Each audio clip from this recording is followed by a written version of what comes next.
6 na milyong tulong para sa dating rebelde ibinigay ng ACT-CIS at DSWD sa Milagros, Masbate bilang suporta sa kanilang reintegrasyon at negosyo. Ang buong detalye sa report ni Jiro Banania.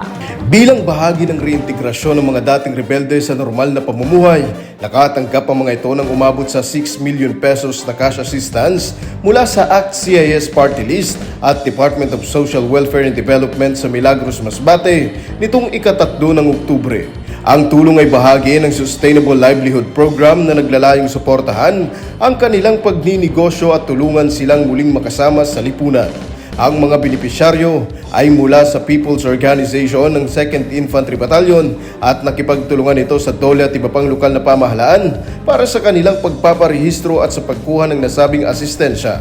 Samantala, nananatiling positibo ang mga opisyal ng lokal na pamahalaan hinggil sa magiging epekto ng tulong na ito, hindi lamang sa mga dating rebelde kundi pati na rin sa mas malawak na komunidad sa Masbate.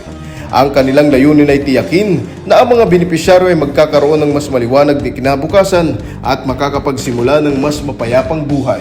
Kapayapaan para sa lahat. Jiro Banania, Sphere News.